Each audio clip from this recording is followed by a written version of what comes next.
Pero ito yung ano, nagpanginig sa laman ko, eh. Ito yung balita na nagpanginig ng laman ko, na konsehal ng Maynila ay minanyak ang kanyang kapwa konsehal din ng Maynila.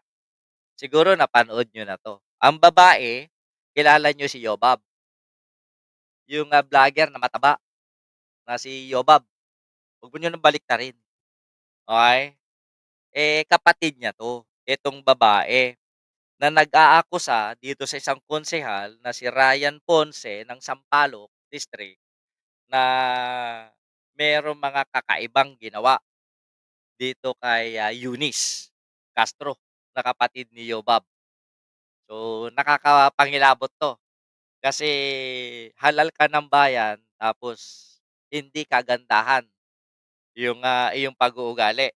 Nagmula kasi yan dito, napanood ko lang kahapon 'to. Sa gitna po ng sesyon ng Konseho ng Maynila, isiniwalat ng isa sa mga miyembro nito na ilang beses na umano siyang binastos ng kanyang kapwa konsehal. Ang inakusahang konsehal, nagsorry. Ating saksihan. So meaning 'pag nag-sorry yung konsehal, "Ay mare, bossing." Ayan, 'yan mare kong mayaman 'yan.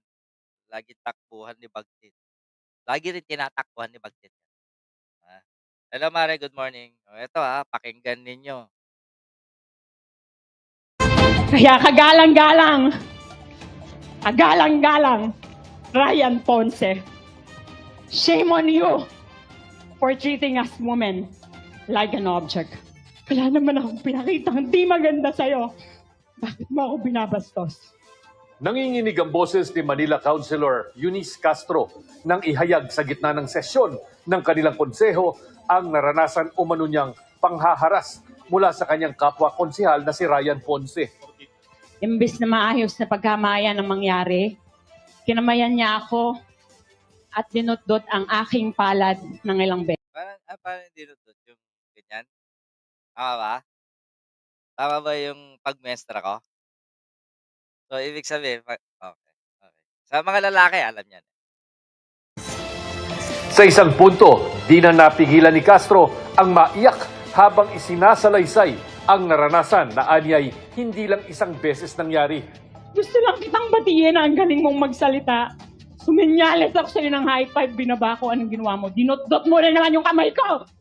Bukod dito, tinanong din anya siya ni Ponce tungkol sa isang uri ng masahe. Tinanong ako ng isang konsihal na kausap natin. Ang sagot ko, hindi ko alam. At ginugel niya ang lumabas, a massage that focuses on the female genitalia.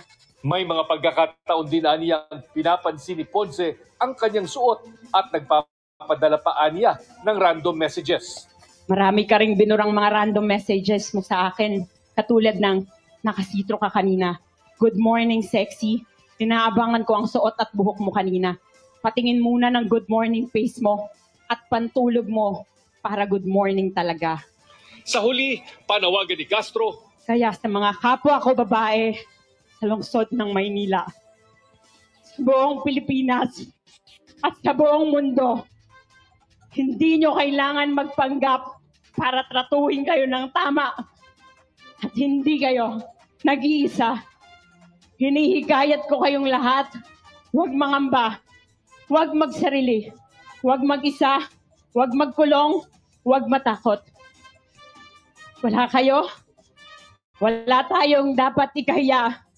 Dapat rito, sa taong abusado sa atin, tinatayuan, tinatawag, nilalabanan sa tamang paraan. Si Manila Vice Mayor Chi Atienza nagpahayag ng pagsuporta kay Castro na ipadala na rin daw ang issue sa kanilang Committee on Ethics na siyang magsasagawa ng investigasyon. Sabi pa ni Atienza, narinig din daw niya ang pagsisisi ni Ponce at sana ay maging leksyon ito na hindi kukonsintihin ang sexual innuendos sa loob ng konseho. Humingi naman ng paumanhin si Ponce kay Castro. Hindi raw niya intensyong bastusin ang kapwa konsehal. Ako po ay tumayo dito, hindi po para ipagtanggol ang aking sarili. Ako po ay tumayo dito para po puso, buong kababaan loob humingi ng paumanhin sa aking nagawa, sa aking nasabi. Dagdag ni Ponce, tinatanggap niya ng buong puso ang kanyang pananagutan. Mas magiging maingat din daw siya sa kanyang mga susunod na kilos. Napakasakit po ng isang tao napakalapit po sa akin ay nasaktan ko at ang kanyang pamilya. Kaya ulit ko po ang aking pamabaan ito na pagtanggap na aking pagkakamali at buong puso ko pong hinihingi ang kapatawaran ng aking kasama dito sa konseho. Para sa GMA Integrated News, ako si Chino Gaston, ang inyong Okay. Ang tanong ko kasi rito, Committee on Ethics pa dapat yan, Committee on Ethics. Ang tanong ko rito, kung nagawa ni Ponce, Ryan Ponce, sa kapwa niya konsehal, yung mga bagay nito, kanino pa niya nagawa? Kung kaya mong gawin sa kapwa mo konsehal, pwede mo rin gawin yan sa mga walang katungkulan sa gobyerno. Ang ano ko dito, pa-joke ko na lang, no? Baka ang tingin ni Ryan Ponce kay Eunice Castro, Konsehal Eunice Castro ay isang kalapating mababalipad. Kasi si Ryan Ponce mahilig 'yan sa sa derby ng mga kalapate. Baka ang tingin niya kay Eunice Castro ay kalapating mababalipad. Joke lang yun. Okay. Yan yung kabuhan natin. I-out ko lang to kung mag-lag lang. Anti-out ko lang. Tapos na yung para alright. Sino ba yung mga? Melinda Cruz. Hello,